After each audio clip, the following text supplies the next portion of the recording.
Good afternoon, everyone. Thank you for taking time from your busy schedules to join us for this webinar entitled, Is That Really Bullying? How to Tell and What Schools Can Do.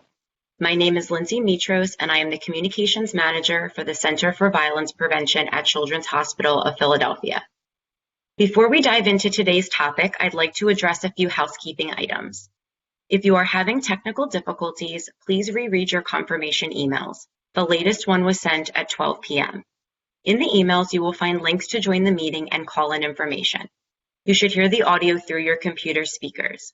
If you are not hearing any sound, we recommend that you disconnect and then rejoin the session. If you have further technical issues, please send a message in the Q&A box.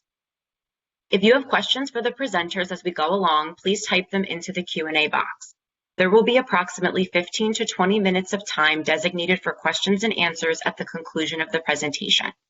Because of the large group, it is not possible to open the lines for audio verbal questions. Please note other participants will be able to view the questions or comments you submit. And lastly, this webinar is being recorded and will be posted at violence.chop.edu within the next week.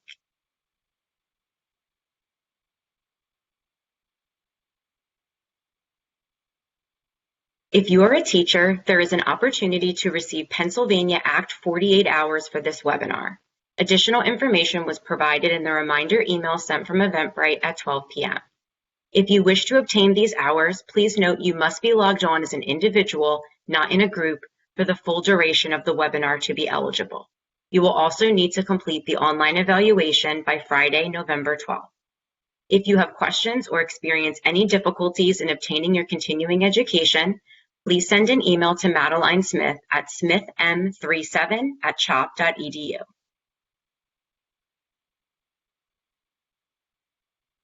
This webinar is being hosted by the Center for Violence Prevention at Children's Hospital of Philadelphia. We have over 120 people registered for today's webinar, speaking to interest and concern in addressing the issues of bullying.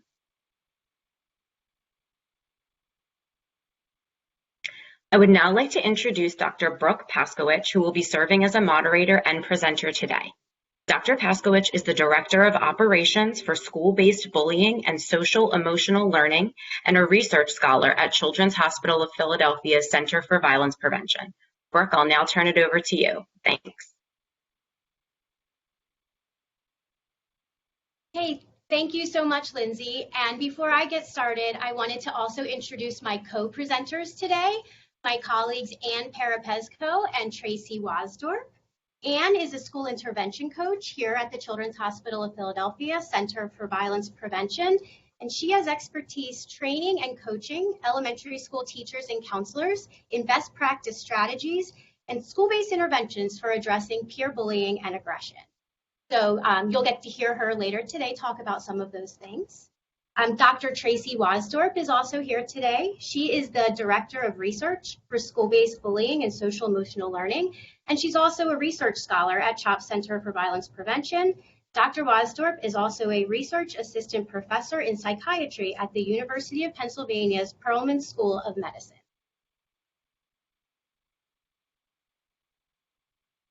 Okay, and so for those of you joining us, we have several learning objectives for today's webinar. The first is that we're going to explain what bullying is and, importantly, what it is not, and some myths around bullying and the importance of addressing bullying in schools. The second learning objective is understanding the forms that bullying can take, including cyberbullying, the varying roles that children can play in bullying situations, and the impact on school climate. And third, we're going to learn best practice strategies for how school staff can help their students involved in ongoing conflicts and bullying.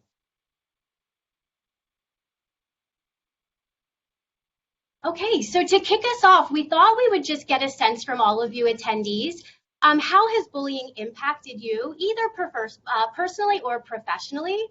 So we're going to put a poll up in the Q&A chat, and the poll is now live.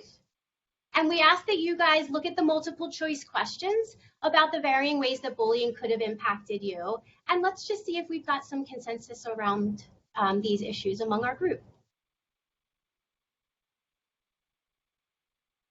We'll take a minute for everyone to cast their vote.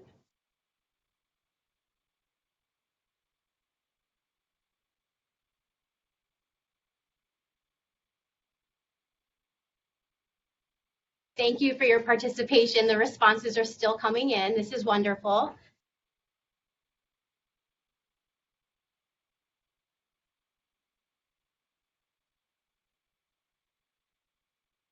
Bouncing around a little bit. I think in general, the consensus is we all, and I'm not sure if you guys can see it, but I can quickly summarize what I'm seeing on my end. It looks like bullying has touched all of us in some way, which is just a really good reason for us all to be here today to figure out what we can do about it.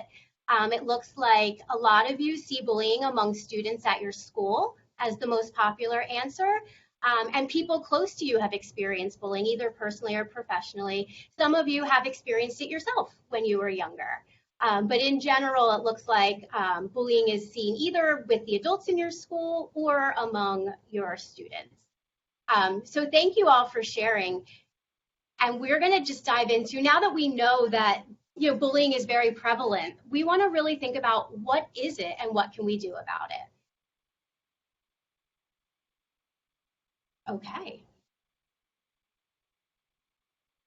So let's first start with why bullying. Why are we all here today? So now we know you guys have experienced it, your students have experienced it. So I think, that speaks to the prevalence of bullying.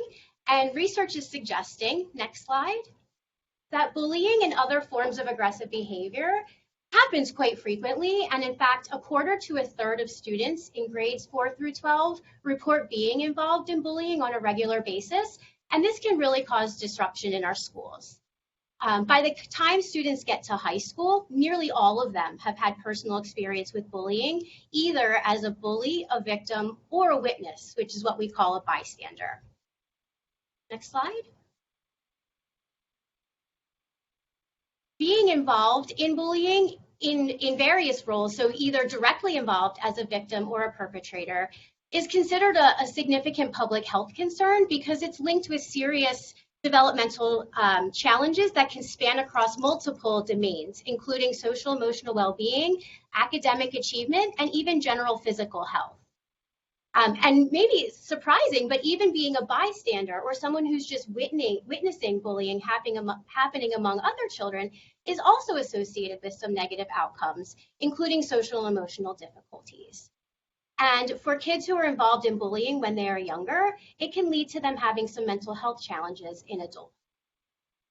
And so clearly, for all these reasons, it's important to address bullying. And I think we can all say bullying is a term that we hear of a lot. Sometimes it can be thrown around quite frequently, and it's a popularized term.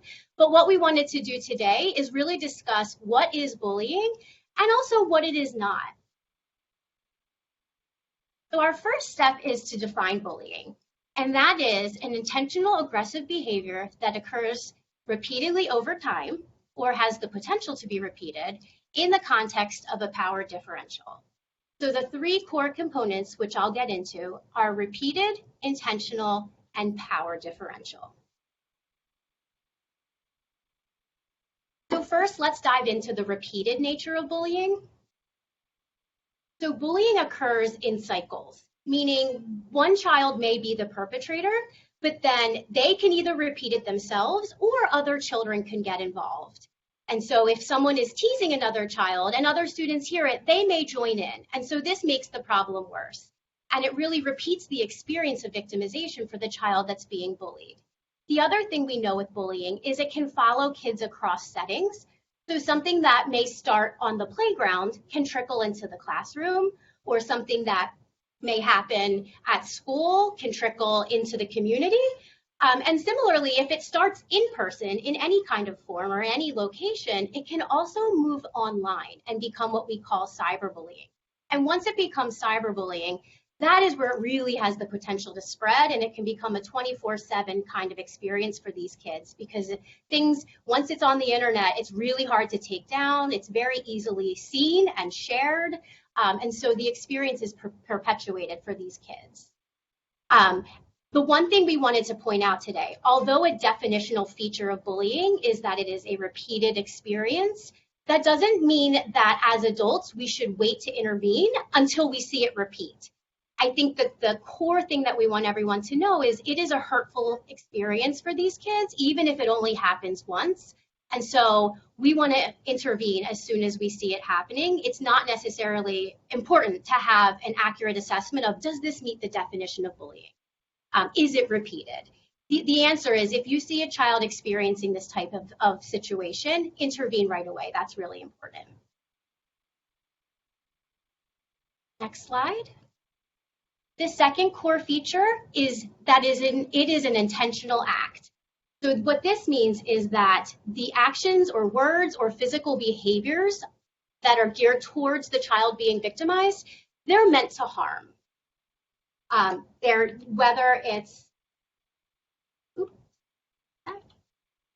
Whether it's to hurt feelings, to hurt somebody physically, or to harm their relationships or reputation.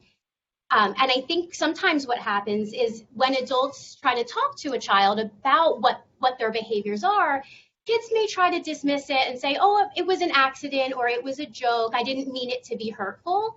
And while kids do make mistakes, and sometimes things can start as jokes, often with bullying, it escalates. And it's something that goes a little too far with that intent to cause harm.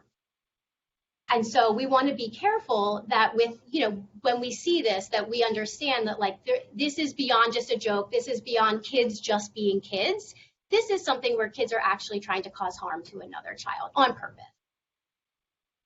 And then the final feature is power. And by this, we mean power differential between the bully and the victim. And so here, it's important to recognize that bullying occurs within a complex social dynamic, where there's a real or perceived power difference between the kids involved. And that could be a difference that's more physical in nature, like their size, their age, their grade, even height and weight, physical appearance, things like that, male, female, physical strength. So it could be things like that. It's also often related to a power difference in their social status. So a kid who may be considered more popular or more socially influential than another child. Something too that's coming up is cyberbullying. Though the power difference there is, it takes a lot of tech skills to really know how to do these types of things online. So what we find too is the power differential. The kids who tend to be bullies in the cyber world have a lot of savvy, have a lot of tech savvy to navigate Snapchat or Instagram or Twitter or any of these other social media apps that they're using, or video games. And so I think it was once, the kids who knew computers maybe weren't the cool ones, but in this case, they actually hold a lot of power. And that's just one example of the power differential that can exist in a bullying situation when it's happening in the cyber world. There also are some kids that may be in an elevated risk group related to LGBTQ status, immigration status, disability. We want you guys to know that they may be in a protected status. You want to make sure that these kids are not being harassed, and if there's anything more legally that you would need to do to address that. But regardless, for all of these situations, just be really mindful of the power differential, and that the kids who are being victimized really don't have the skill or ability to help themselves, and that's why your role as adults is really important.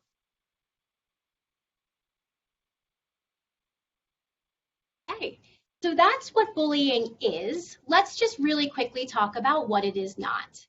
So bullying is always an aggressive behavior, but aggressive behaviors aren't always bullying.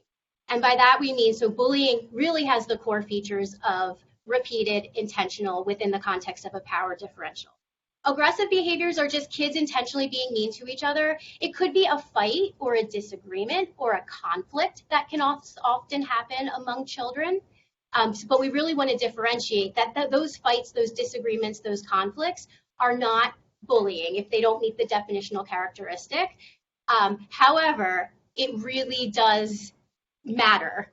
Adult intervention should happen regardless. And especially in the case of bullying, given that power differential and the challenge that these kids can have in defending themselves. Slide. Okay, so as I wrap up my section here, I wanted to just get a little bit further into what I just shared with you about the difference between conflict and bullying. So conflict, on the left-hand side, you can see conflict is a one-time event. It's occasional. It can kind of just happen more spur of the moment, more spontaneous, maybe just once, right? It happens occasionally. Bullying, as I've shared, has that repeated nature to it. And oftentimes we like to operationalize that as happening 2 or more times in a month. Conflict, the next one, is not pre-planned. As I mentioned, it happens more in the heat of the moment, whereas bullying is intentional and planned. When there's conflict situations, all the individuals involved, whether it's the person who's perpetrating the action or the kid who's on the receiving end of it, they're all upset. It's a mutual disagreement where they're all experiencing some distress over it. In a bullying situation, it's the victim that's the most upset. So the bully is the one that's intentionally, using these mean behaviors and trying to hurt the victim in some way. And so that victim is the one that's feeling it the most. As we've shared before with conflict, there is no power differential. Often these kids, they could be friends, they could be peers, they are of equal social status, equal size. Like there's really no defining characteristics that may set them apart from each other. Whereas in a bullying situation, the person doing the bullying has more power, and they're trying to use that power to take something away from the victim, whether it's physically, relationally, socially, or emotionally. They have the power to try to take something away from that victim. And finally, just given the dynamics of conflict that I just shared, because it's a more, equal opportunity, so to speak, but, everyone can be involved equally and have like the same kind of standing. And so when you're trying to solve that conflict as an adult, you can involve all the students that were involved, the perpetrator and the victim. To all kind of come to agreement on how to solve the issue. When it's bullying, the victim has little power to try to provide the solutions to solve the problem on their own. The person doing the bullying is usually not interested in finding the solution. And so that's where our role as an adult to step in to support that victim is so important, and that you don't want to just bring everybody in and kind of address it together the way you would in a conflict. You really want to provide additional support to that victim. Okay, that ends my portion of this webinar. I'm going to turn it over to my colleague, Dr. Tracy Waasdorp.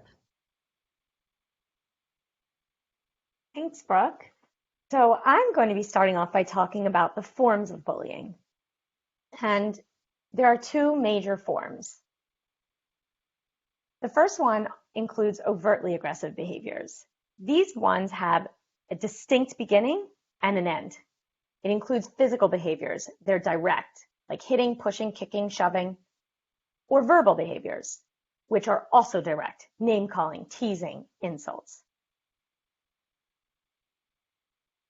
The next major form we call relational bullying. This is often sometimes called social or psychological bullying. While relational bullying can be direct, overtly telling someone they are not invited to a birthday party, or indirect, such as spreading a rumor, direct relational bullying is more likely to occur between younger children, where you can obviously see that they are trying to manipulate the social relationship. But as they get older, they become more and more covert with the relationally aggressive behaviors.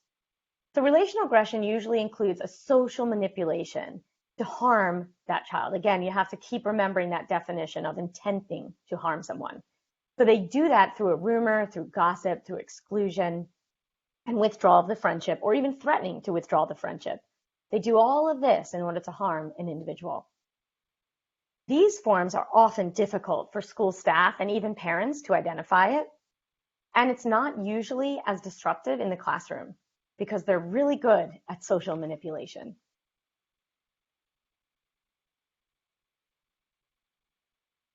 So with the majority of youth now having access to some sort of interactive technology, whether it be a tablet or video games or cell phones, they've now used this to bully. So cyberbullying is defined as the use of the internet, cell phone, or other technology to send or post texts or images intended to hurt or embarrass another person. It's not really a separate subtype. It's more the medium through which kids use verbal teasing or relational manipulation in order to hurt someone. It's important to know that there is significant overlap between cyberbullying and these in-person forms of bullying. Less than 5% of kids will actually experience cyberbullying alone. They're usually experiencing the in-person as well. But we do know that kids who experience cyberbullying are at most risk for internalizing and externalizing symptoms. So it seems that cyberbullying is the tip of the iceberg. When you find out there's cyberbullying, chances are they've been experiencing a lot of other behaviors as well. And as Brooke really did mention briefly, the cyberbullying has some interesting caveats to the definition that we've been using for many years. And it put this twist where the power differential was different. So it's the perpetration having more physical power or higher social status, that in person, that matters. But in cyberbullying, merely remaining anonymous can give you power, or catching the right picture at the right time gives you power, or having advanced technological skills can create this power imbalance. All of these things can't happen in person. Also, cyberbullying may not necessarily have to occur 2 or more times a month, which is the definition that a lot of researchers use, in order for it to be repetitive. For example, one humiliating picture posted online can be viewed by numerous individuals across a number of days. So a single harmful cyberbullying behavior can re-victimize the child without the repeated incident occurring over and over. And this is all very particular to this cyber experience. So this experience is completely distinctive. And one of the things that we've found is children are even less likely to tell parents when this occurs because they do not want to lose their technology. They don't want their parents delving into their phone more than they have to. So most youth do not report cyberbullying to adults. And it's also much easier for children who choose to use bullying behaviors to underestimate the harm they're causing. They don't see the victim's face. And so it can remove some of that ability to actually have empathy for the person that they are harming. So next I'm going to go into a poll, another poll. I'd like to know, what types of bullying do you see or hear about the most at your school? So the options are relational or social, in-person or cyber, physical, verbal, in-person or cyber, or I see and hear all of these equally. So now I think you can all start voting.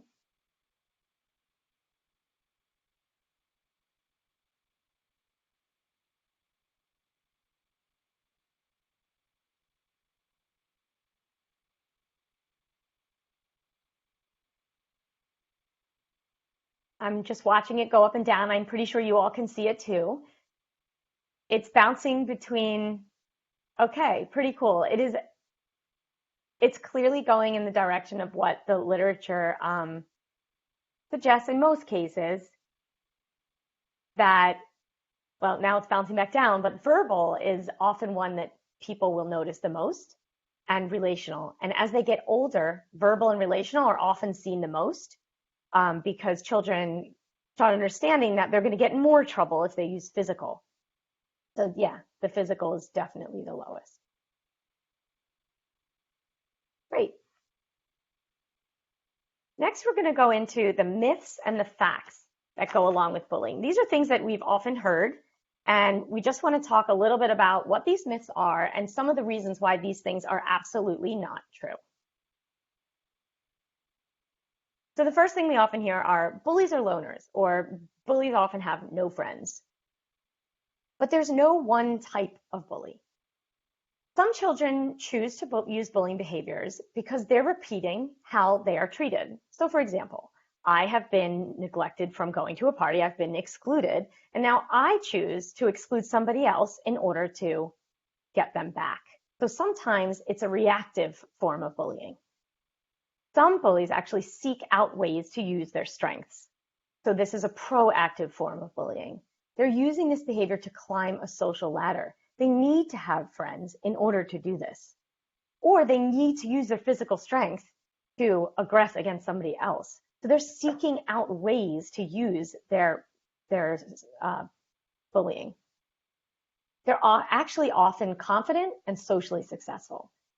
So bullying behavior actually gives them the rewards that they need socially. And these rewards, they're actually motivated by their desire for power.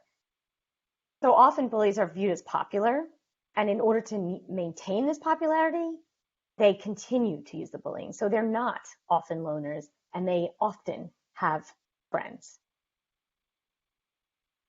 The next one is when children, I think Brooke even mentioned this one, kids being kids, or it's a normal part of growing up. It's not. Bullying is not normative. It's not something that all children need to go through. It does not build character. Children who are targets do not ask for it. Targets of bullying suffer emotionally and socially. There's low self-esteem, depression, anxiety. They even show signs of PTSD in the chronic bullying situations. There's negative academic implications. And research has found causal links between being the target when you're young over and above the other risks that they had in this study for bullying, for outcomes that are negative 36 years later. So it's definitely not a normal part of growing up. The next myth is that kids can handle bullying on their own. If I don't intervene, they can handle it. We have to remember the difference between bullying and conflict in this situation. The target does not have the power to stop it. They cannot handle it on their own. Sometimes you'll see your child struggling with a peer relationship, with a friendship, having conflict. That may be a situation in which you don't intervene. But when there is a power differential, the child will not be able to come up with solutions. They cannot handle it on their own. So it's really important to know the difference between bullying and when it's conflict.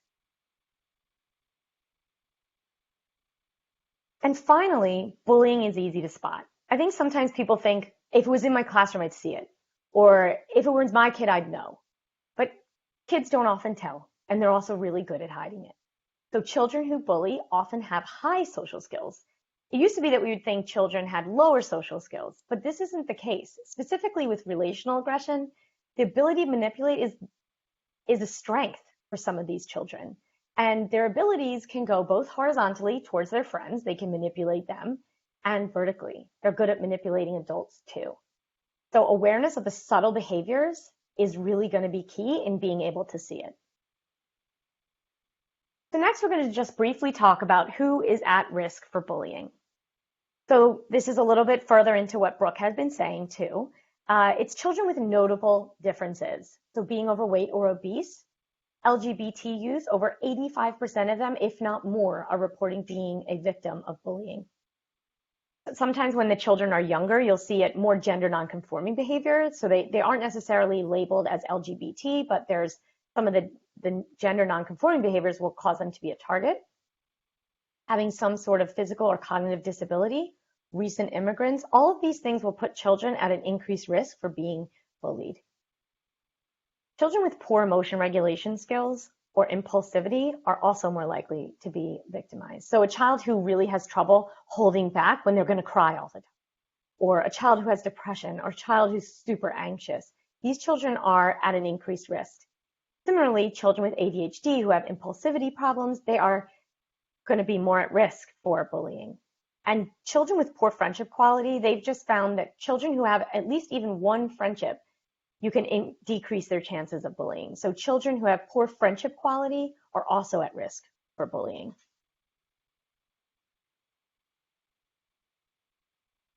So how do I tell who in my classroom might be a victim if I don't know all about them? Well, targets are often more likely to report psychosocial problems. They're worried about going to school, try to avoid taking the bus or eating in the cafeteria. You may even find some children got to class late. When you ask them why, you might find out that they walked a particularly odd way to get to class, so they weren't alone in the hallway for very long.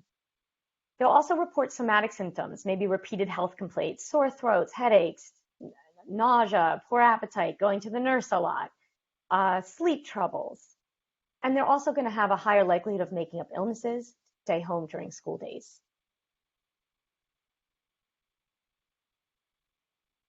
So I want to talk about the different roles of bullying. And I'm going to start by saying that there's been a shift in the way that we talk about children involved with bullying. So it's important when we talk about that too, and even I still have to make the mental shift, but to not call them a bully, a victim. We want to focus on the behaviors. These are not defining features of the individual. It's the behavior that they choose to do for perpetrators. We try not to use the word bully as the label. Try to use the verb to describe the act of bullying. Focus on referring to the challenging behaviors these kids are presenting instead of labeling the child. Because if they're a bully, it's like their eyes are blue. No, there's things that they can choose and things that they can change. So the roles in bullying are children who are the targets or the victims, the children who choose to use bullying behaviors. Then there's those that are in the middle of those two. They do a little bit of both. And the largest proportion of individuals are those that witness or bystander. And these kids, they play a key role in reinforcing bullying. They allow it to continue or they can discourage it. And again, this is going to be upwards of 75% of the kids in the school are witnessing or bystanding. So there are 4 different types of bystander behaviors. First, you have assisters. These are children who join in, help restrain, or exclude. So I have someone who's now told me that I'm not going to include somebody to my birthday party, and I listen, I agree, and I do that too. Or I won't sit with so-and-so at the lunch table because I was told not to. I'm assisting. Or I reinforce. Somebody says something mean, teasing, disparaging, and I laugh. Or I find out there's a fight outside and I circle around. Those are the reinforcers. Defenders, sometimes also called the upstanders. These are the ones that stop bullying. They comfort the victim. But unfortunately, the largest proportion of bystander behaviors are outside or passive responses. So they're witnessing it. They are not there. They are physically there, but they try to avoid or try not to get involved. So for example, they'll see a negative post, take no action. They'll see something happening, they'll walk away. And we know, even based on our own experiences, no action can really make it worse.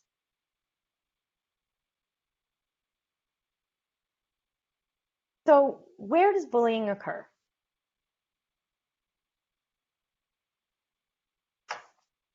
If you look at this table here, you can see in the blue, the elementary students, the pink are middle school students, and the green are high school students.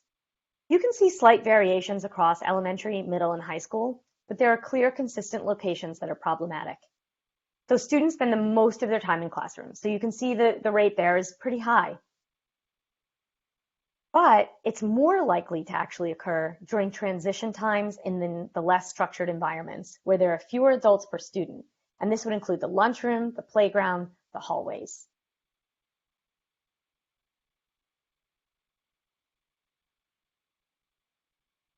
Slide. So kids do spend most of their time in schools, and therefore all of us educators are at the front lines of bullying. We can have a powerful impact on the students. Our relationships can shape their perceptions and their behaviors. If I have a belief that bullying is normative, then I have a higher likelihood of expecting that children might resolve this behavior on their own. And doing this even once can make this climate that the behavior is condoned. And this can increase aggression and bullying in your classroom or in your school. So responses matter. In fact, studies show that when there are high levels of peer victimization, if a student has a positive adult relationship in the school, not only do levels of victimization decline, but a poor academic trajectory can also be avoided. So it's really important. I know one of the things that we really try and stress is to encourage with your own behavior. And I know that that's something that Anne's going to get into next. I'm going to introduce you to Anne. Next, right? I'm going to introduce Anne, and she's going to be talking about what we can do to intervene with bullying. Thanks, Tracy. So before I jump into the last part of the presentation and talk about some strategies, we just wanted to do one more poll and get a sense of what you might already be doing at your schools to address bullying. So it should be live now, and you can see we have a couple different programs listed. If you don't see a program that you're using listed, please type it in the chat because we would love to find out about other programming. And there's also options if you just have a policy in place, but maybe no program, or if you have nothing in place at all.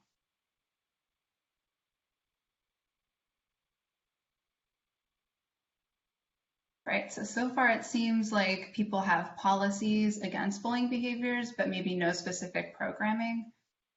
I'll give a couple more seconds just to see if anything else comes through. And it's awesome that everybody's here today to learn more about what you can do to address bullying.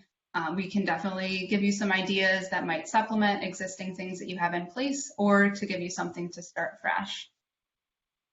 Okay, looks like we have maybe a few people who are using some programs that we have listed here, maybe some general social emotional programming, and then the policy, but it does seem like there are some who don't have any program they're aware of.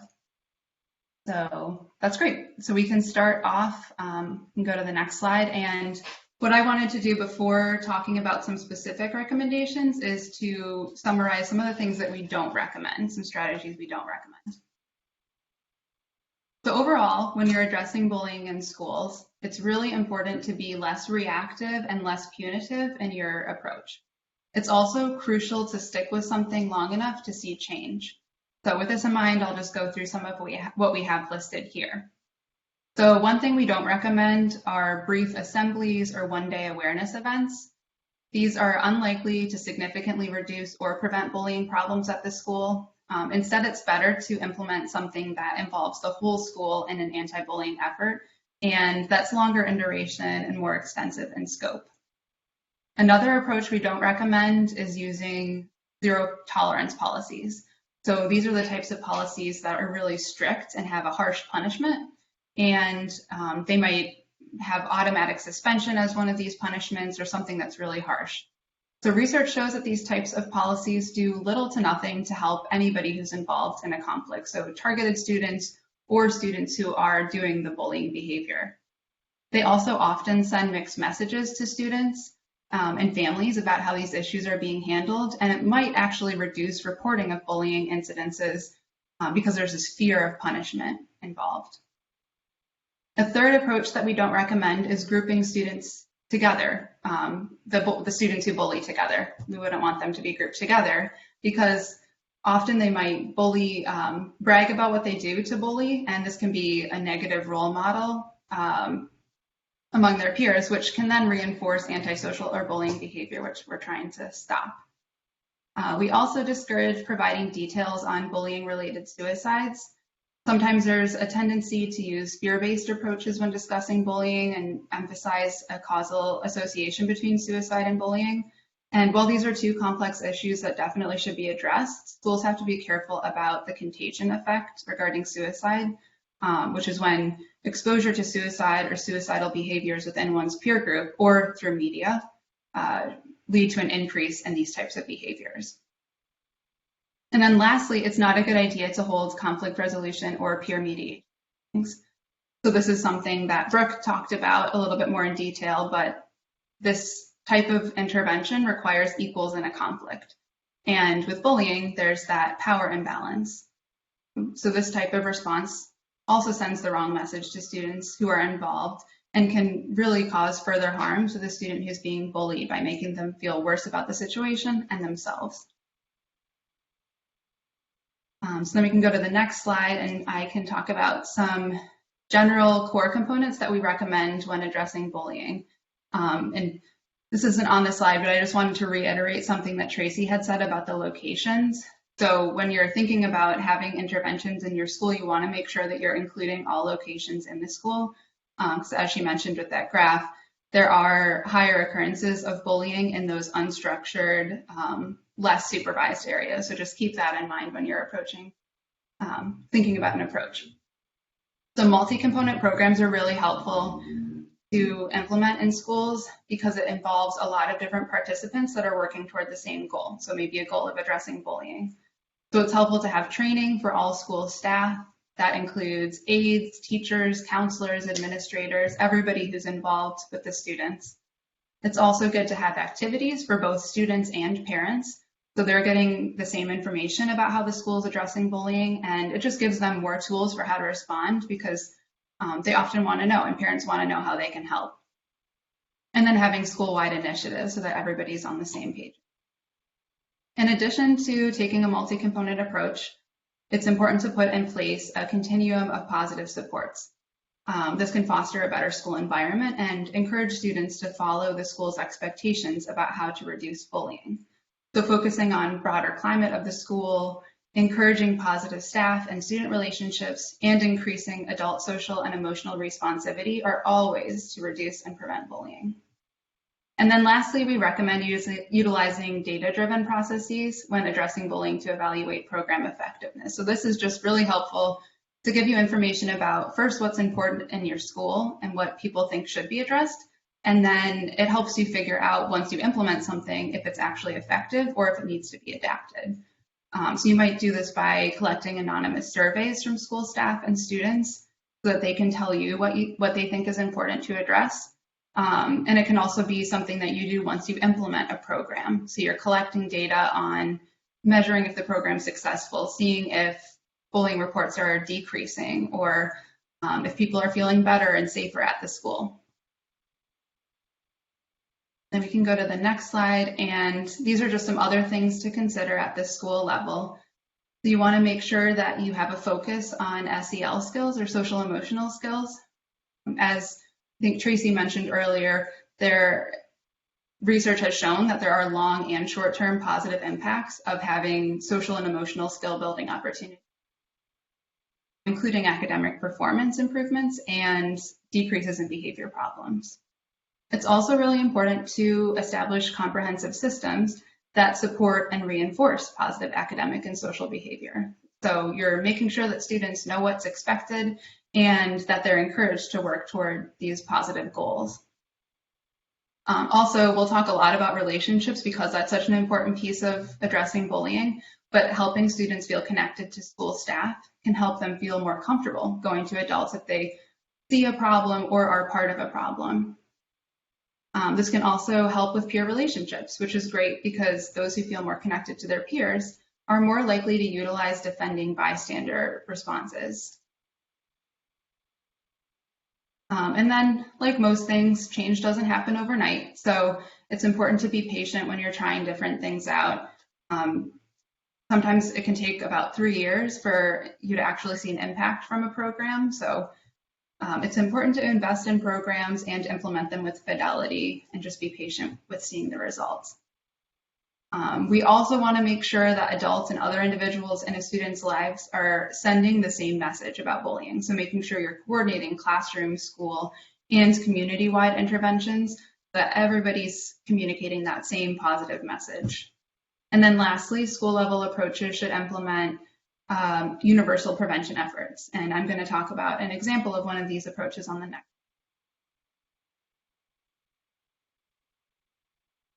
So this is a multi-tiered prevention approach, and some of you might be familiar with an example of this. It's called PBIS, or Positive Behavioral Interventions and Supports.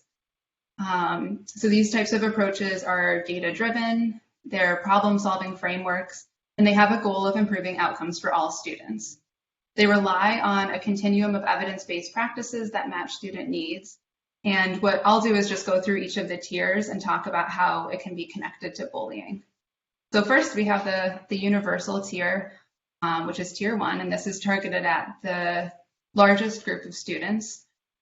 This utilizes a core curriculum that is across all settings with students, and this curriculum outlines key values with the goal of preventing problems. It's a very proactive approach, and it thinks through different structures and systems throughout the school that can prevent problems from happening.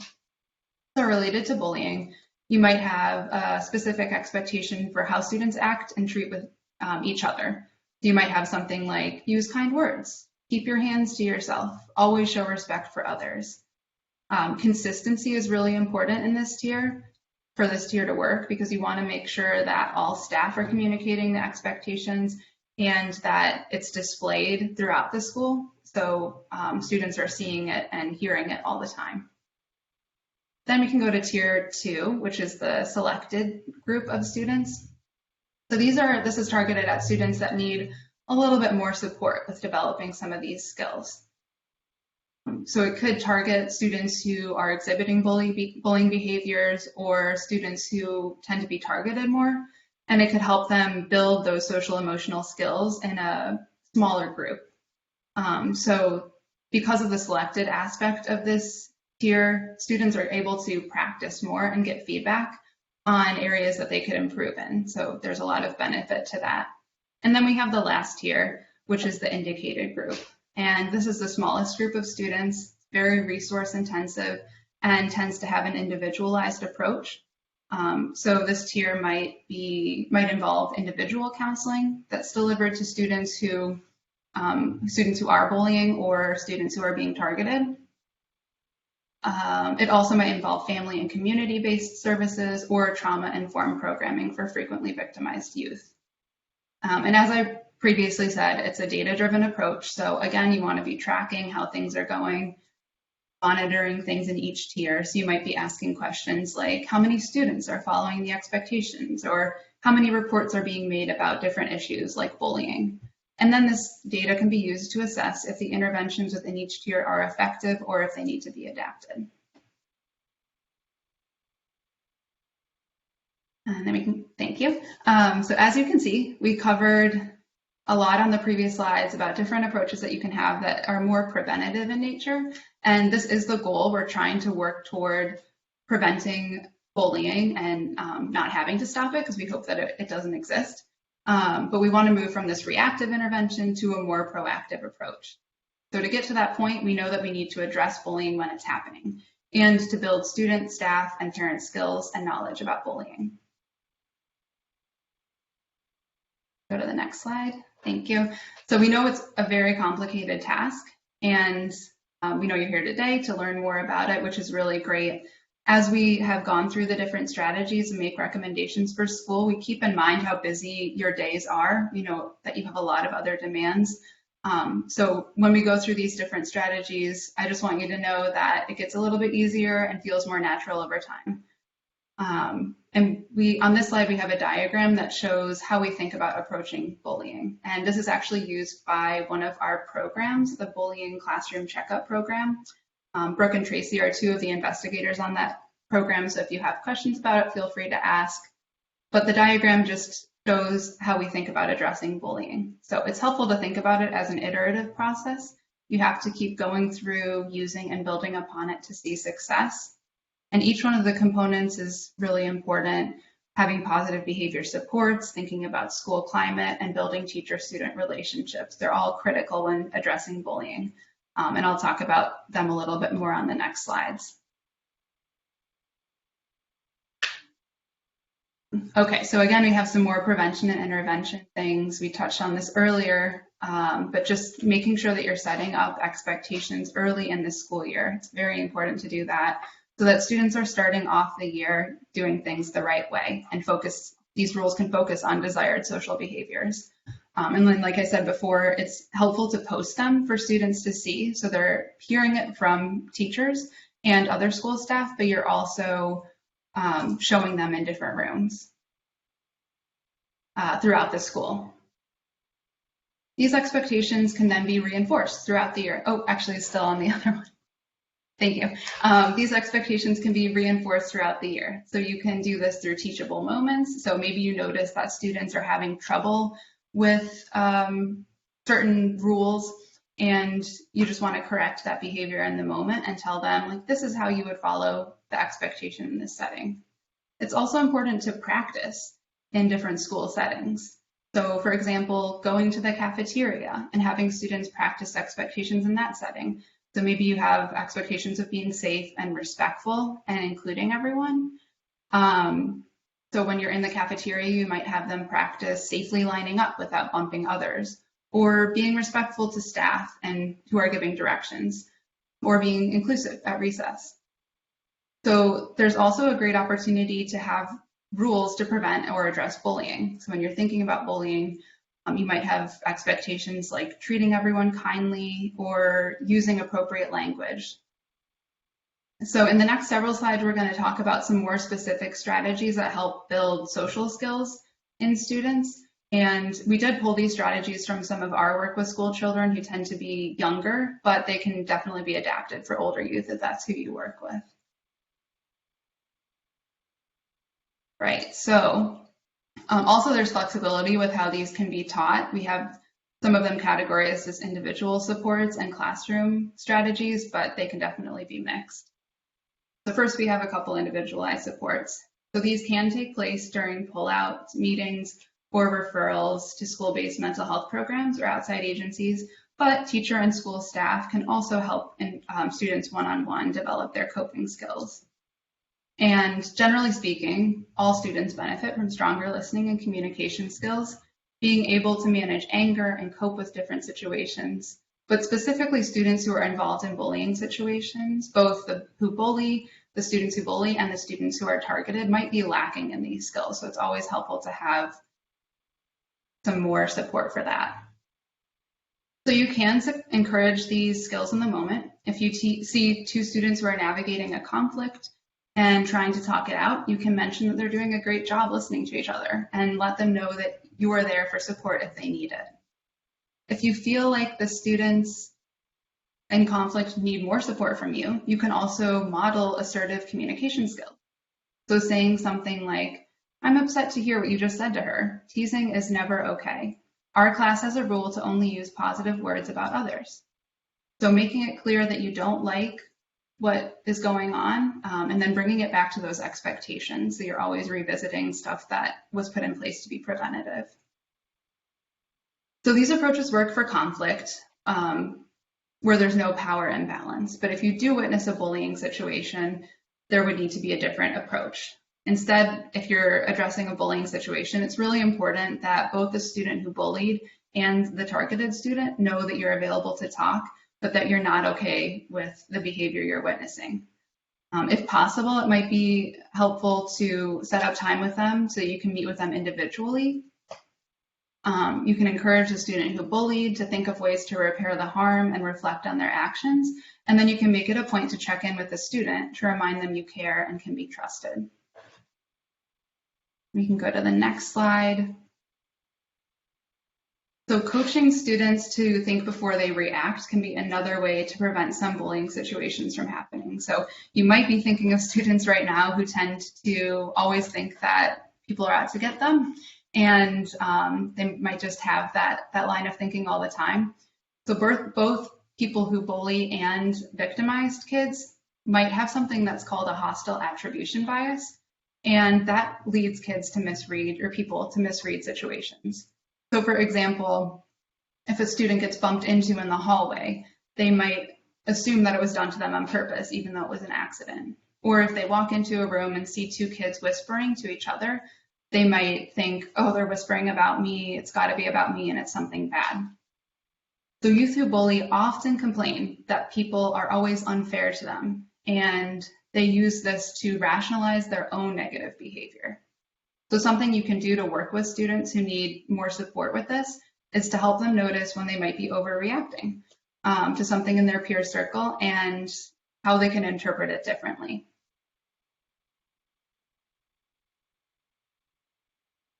Next. Okay, great. So strategies can also be taught to the entire class as a way of responding to a bullying problem or preventing one. Students who bully are likely to lack self-awareness, and you can build this self-awareness in students by helping them to correctly recognize their emotions and understand how these emotions and their thoughts might negatively impact their behavior. So we can reinforce self-awareness by modeling it yourself. For example, if you're getting frustrated, you can label how you're feeling and say something like, "Class, I feel my face is getting hot and I'm gritting my teeth, I'm feeling frustrated." So then kids might start to follow your lead and share their own feelings later on. You can also make it a habit of noticing when others are feeling certain ways. So if you see a kid who seems distraught, you can label what you see. Say, "I see drooping shoulders and a frowning face. It looks like you might be sad." And then you can check in with the student to see if they noticed these feelings themselves and then ask what's going on. Some other classroom strategies on the next slide, thank you. So teaching students to recognize feelings is a really important step towards self-awareness, but it's also really helpful to normalize these types of conversations in the classroom and among students. You want to be able to reinforce the skill that way. So one of the things that you can do is make it a part of your daily routine to check in with students. So maybe in the morning when they first get to the school, you can ask how everybody's doing, and they can share what's going on with them. As we all know, students are coming into the school having different experiences in the morning that might affect how they act throughout the day. So just establishing a regular check-in can be really helpful with setting the tone for the day and showing students that you care about how they feel. It can also be really helpful to have different images and feeling words around the room so that students can develop their own feelings vocabulary and express themselves better. So you can see here we have a few picture examples of things that could be posted around the room, just showing different students' faces and then a word underneath. So helping students, all these things can help them understand themselves a little bit better, which then raises their self-esteem. And self-esteem can sometimes be lacking in both students who are victimized and students who bully. So improving that self-awareness and their ability to express themselves can serve as a protective role and decrease these risk factors in all students.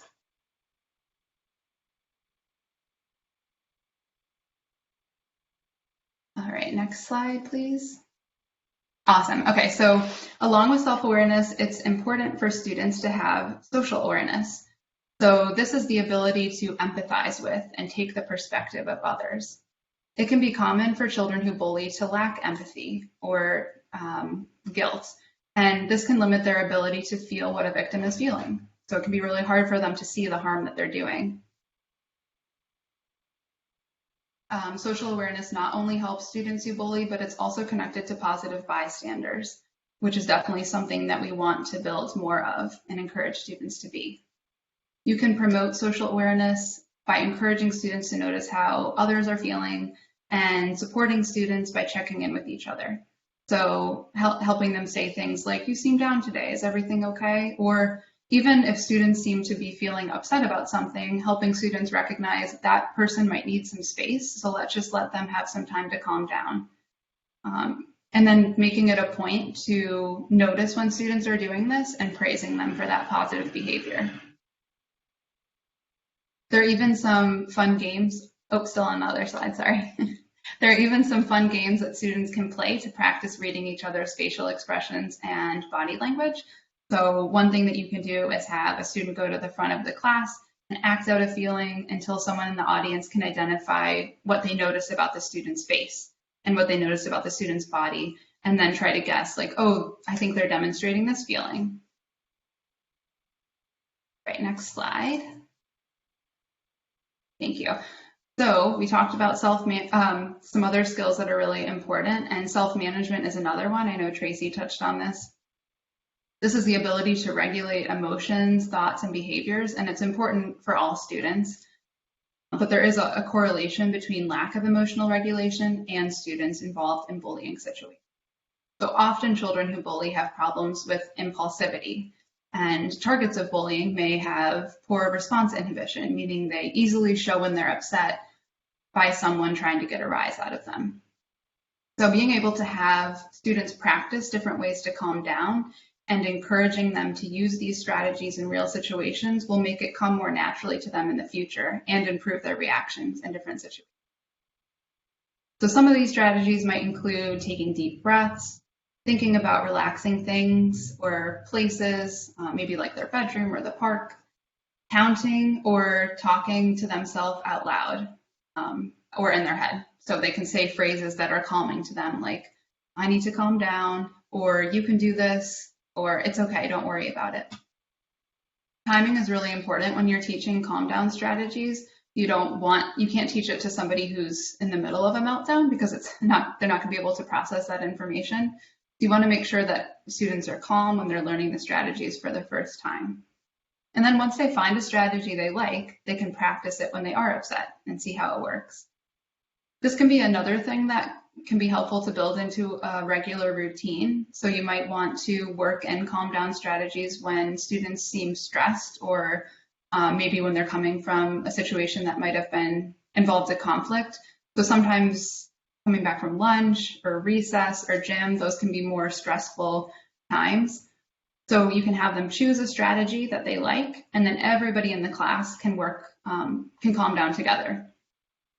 So these calm down strategies can also be helpful for you to use as the adult in the room.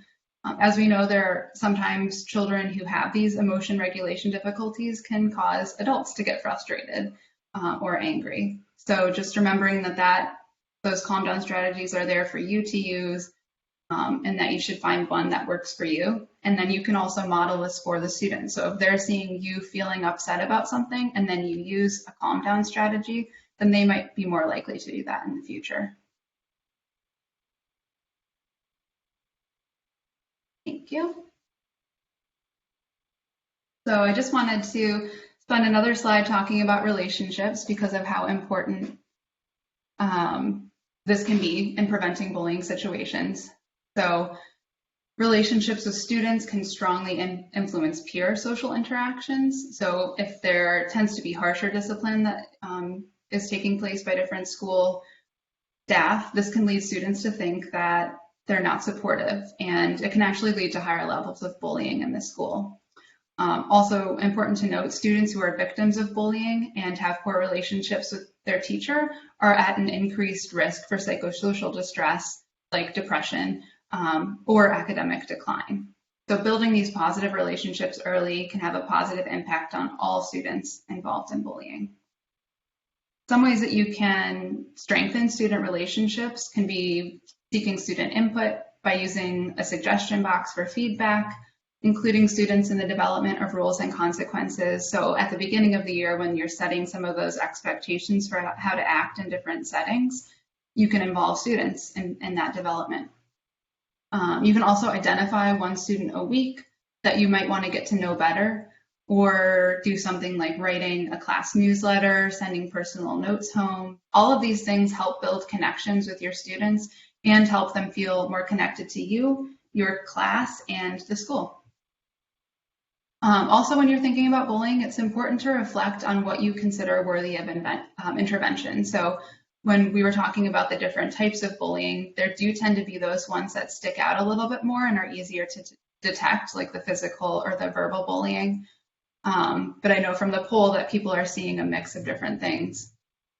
But it's important to know that all of them are harmful and all of them are worth intervening. And then lastly, you want to think about your own experiences with bullying and how that can impact how you act in these situations. So maybe you were a victim when you were younger or recently, and you have trouble empathizing with the child who is carrying out the bullying behaviors. Or maybe you're tired of hearing kids call everything bullying. They're using the word 20 times a day, and it just seems like they think everything is bullying, and you feel like you can't talk about it anymore. So just being mindful of how these experiences can influence your response and making sure that you're intervening in an equitable and effective manner. Last slide, I just wanted to talk about a few more things when you're choosing your approach for how to address bullying at your school. Hopefully some of these other strategies stuck out to you and are things that you might want to try inside or outside of the classroom, but these are just a few extra thoughts on picking the thing that's right for your school. So you want to think about your school culture, who makes up your school, what does your school do well in, and what could it work on? You can get this information a lot of different ways, but one way is to conduct a needs assessment.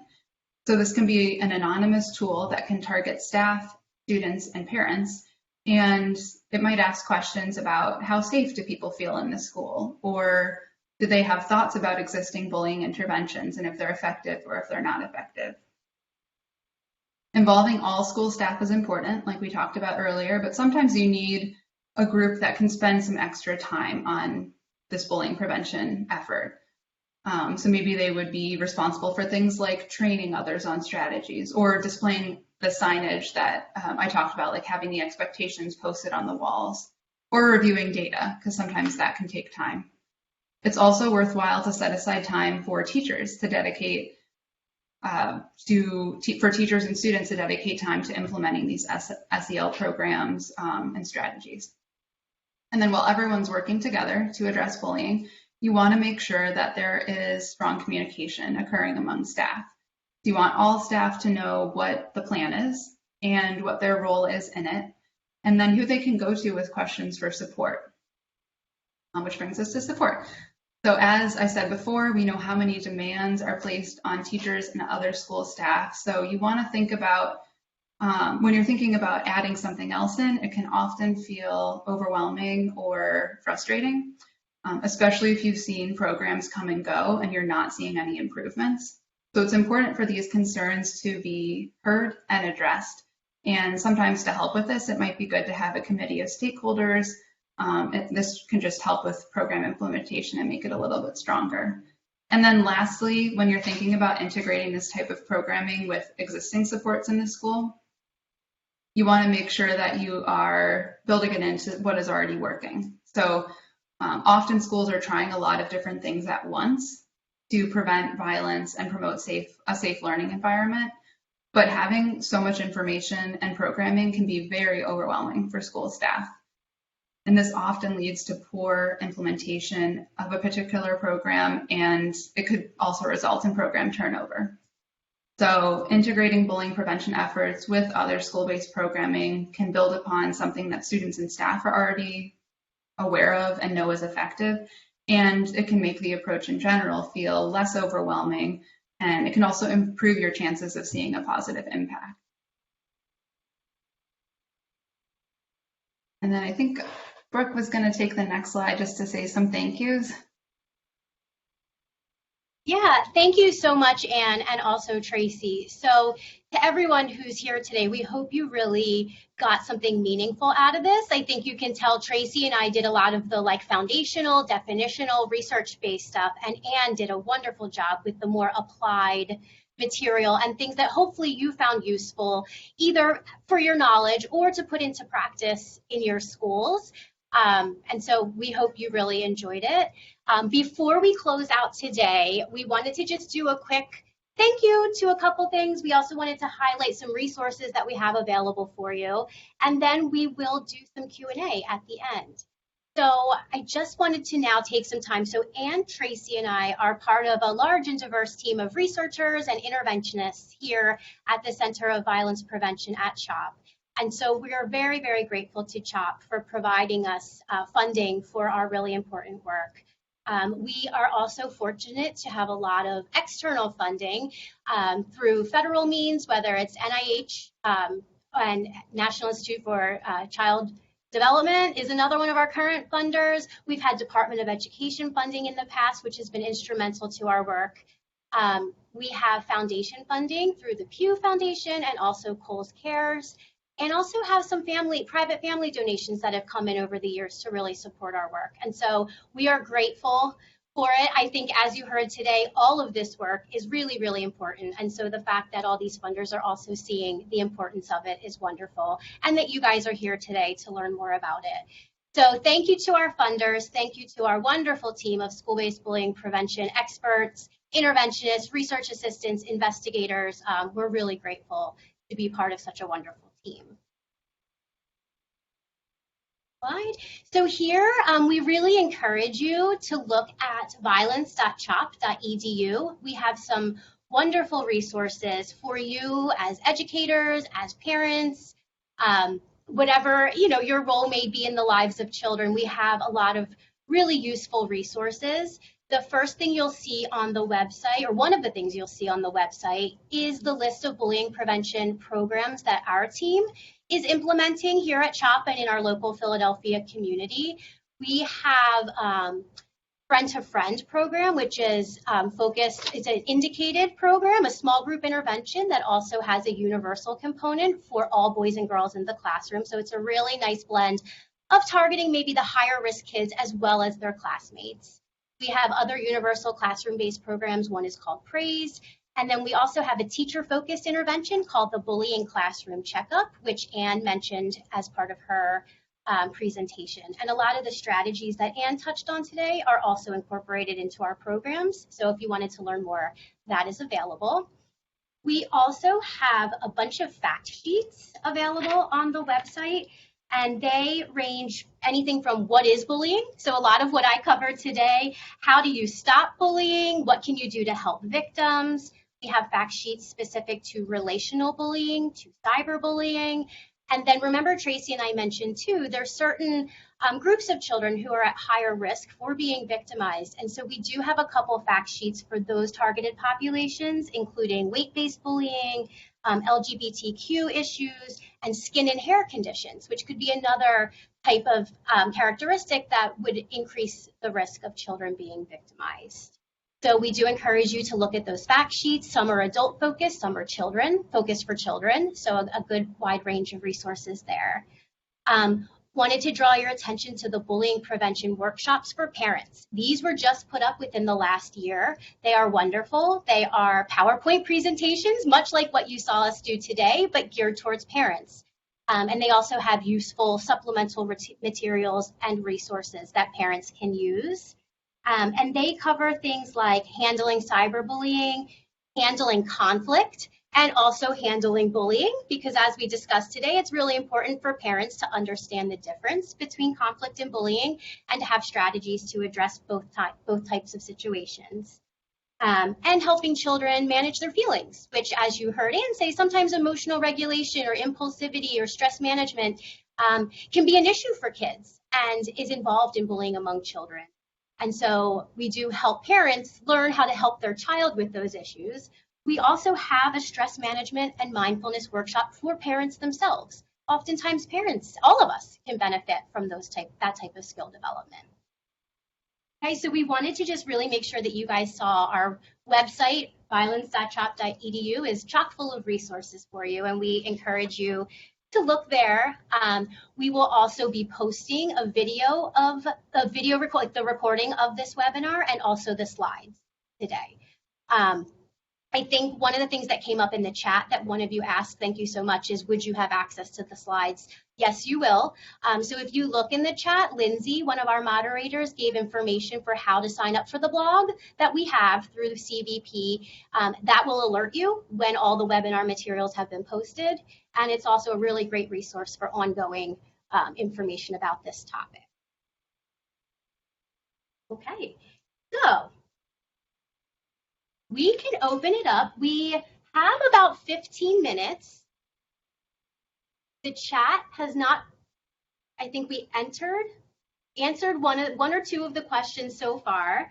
And we did receive a couple other questions prior to the presentation that we're happy to cover too.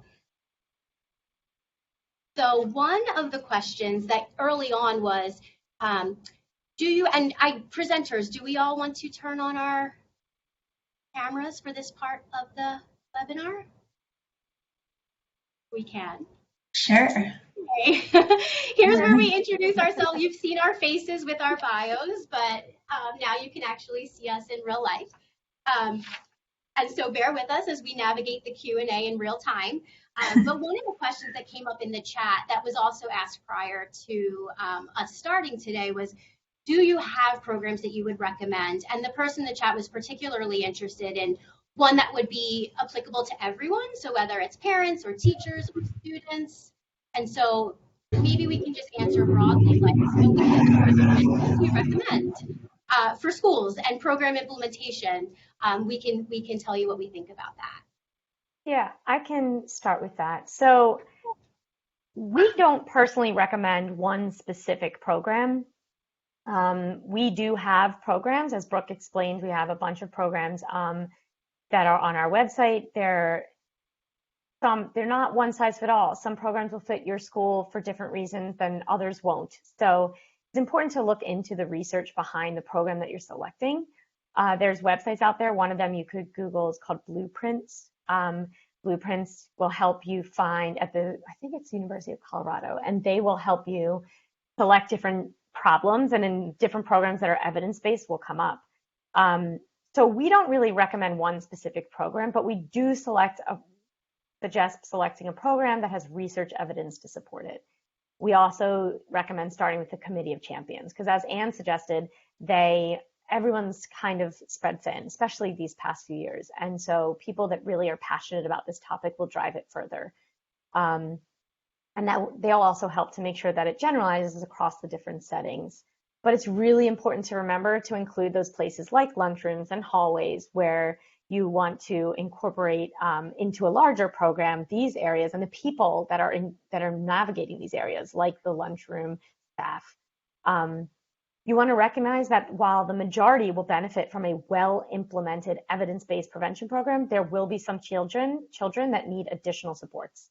And the support selected for those children who are struggling to not use bullying behaviors or struggling with being a target, and those programs should also be evidence-based. And there's a lot of resources out there to find them.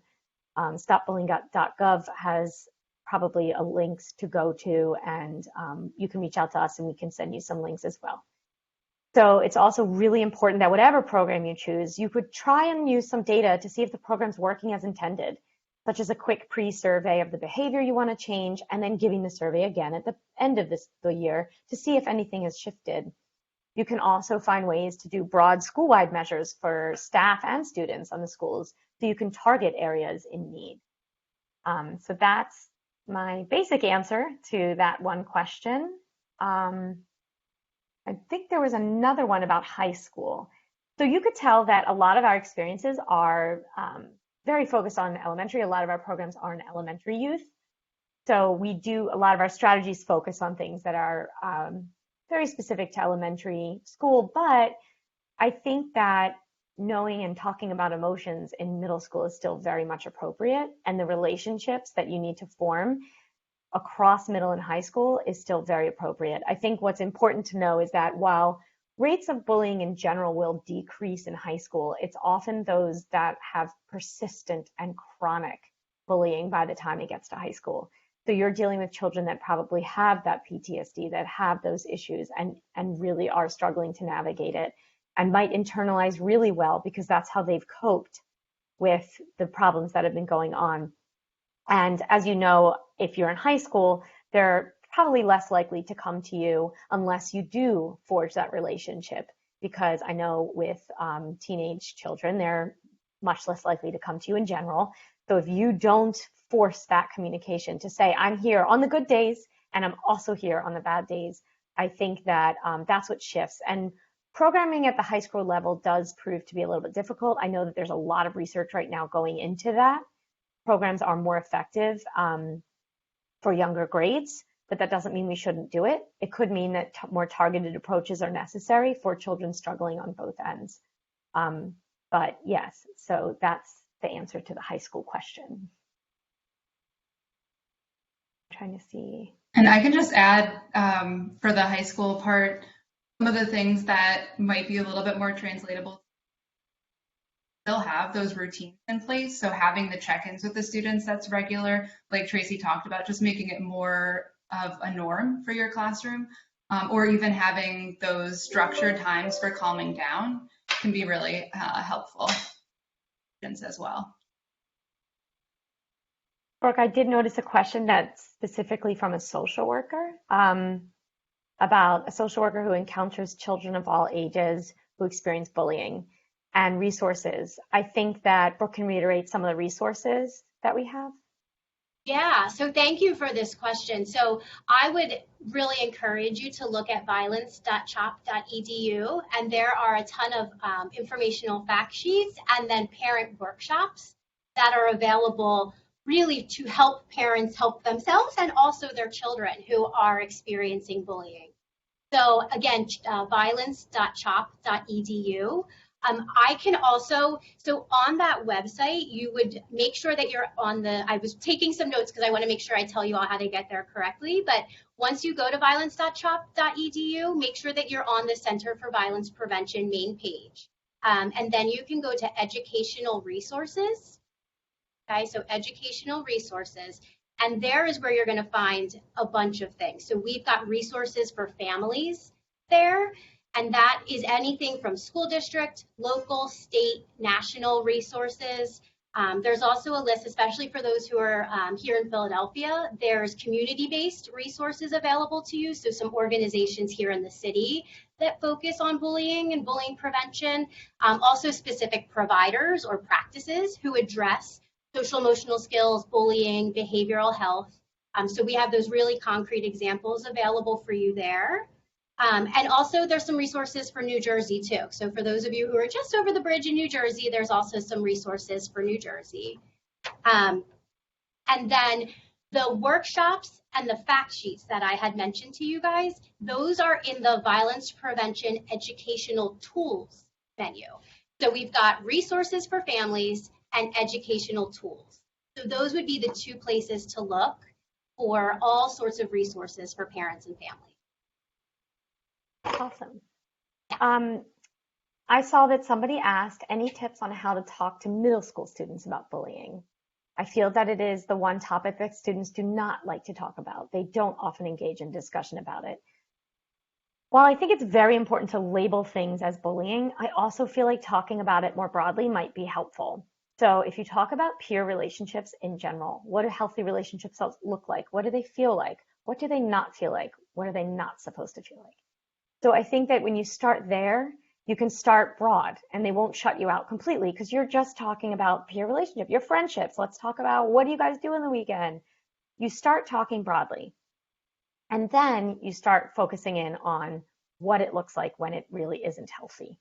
So what level of conflict is normal? So kids might shut you out because they think that you don't really understand or remember. And I think that that is the case sometimes. We might dismiss some of these low-level aggression and think like, oh, come on, she's just jealous of you or whatever. But that pain is very, very real in middle school. And so I think that us remembering how that pain can really carry through the entire day, the entire weekend, through the night, when you're not sleeping, and making it known to them that you remember and you remember that you want to remind them that you want to be helpful. I think that's one place to start.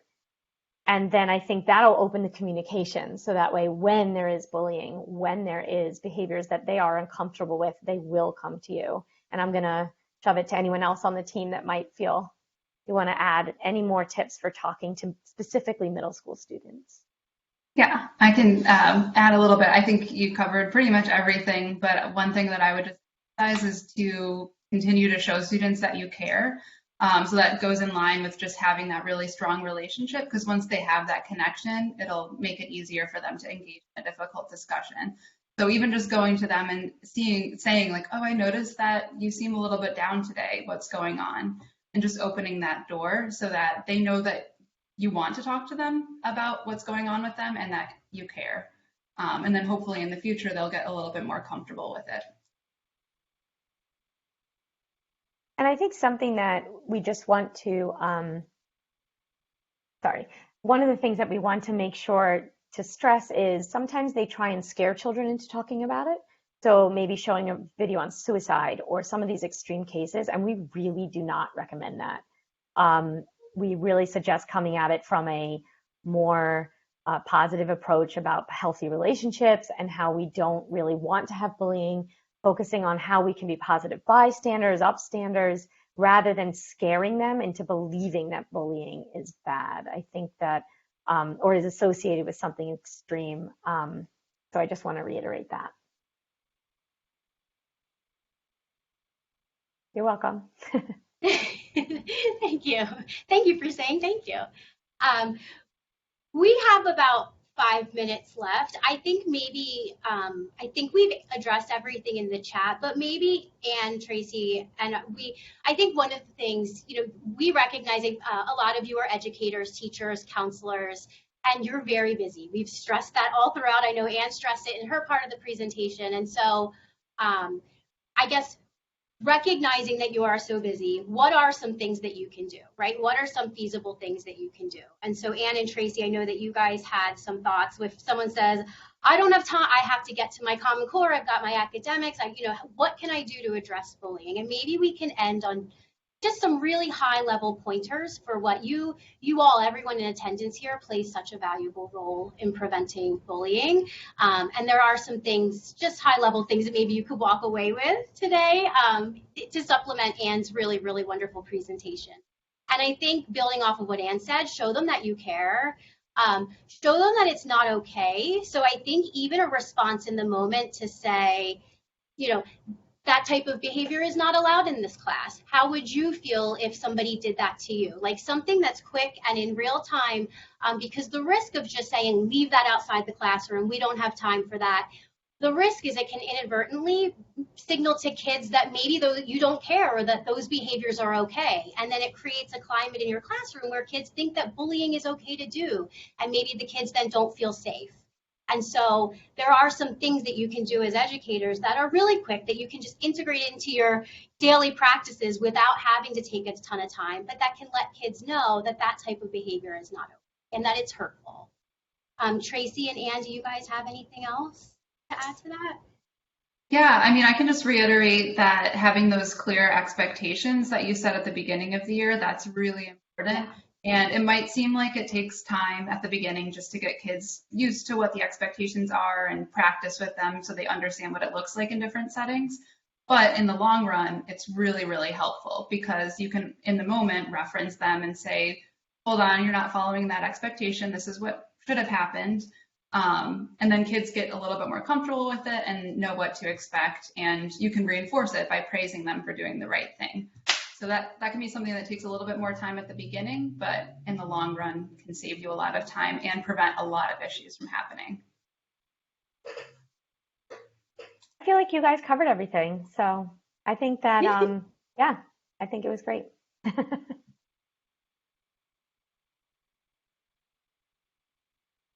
We just got a new question. What happens when it's an adult that might be the bully? Could be a teacher, could be a parent. Any suggestions there? So are you, I mean, I'm assuming you're either hearing about it or it was yourself. And I think that we've all been in situations that are a bit uncomfortable like that. And I'd like to believe that at this point we are opening lines of communication that have been closed for a long time. And it's sometimes very difficult to turn to the person and say, I feel a certain way, or I feel this. But I think one of the things we always teach is that I language. So if a child is being bullied, going to the parent and saying, you know, you're bullying me, is probably going to just set up a whole bunch of target. They're not going to address this at all. But if you use a lot of that I language, like I feel like when you, I think that'll put the guard down and then allow the conversation to open. And I think that's just a little tidbit we'll give you. One of the ways that we really stress talking to someone who might be harming you is to not use a you and to use an I.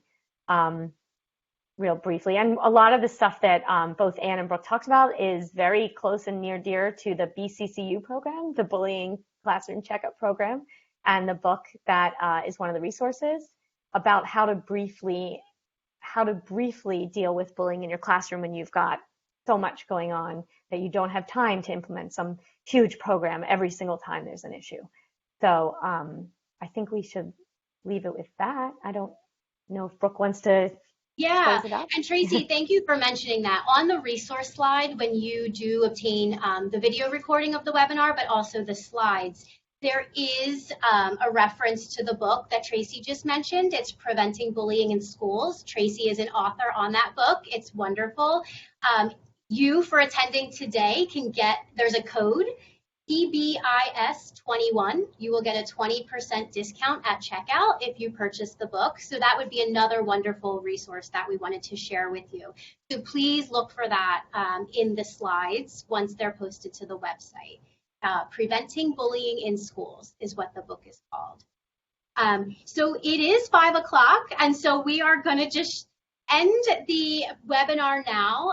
Just a quick reminder, if you do want to obtain the Act 48 credits, there's 2 Act 48 credits available, like 2 hours worth of credits. You would have to complete the evaluation by Friday, November 12th. So you can scan this code right here to do that. So please do not forget.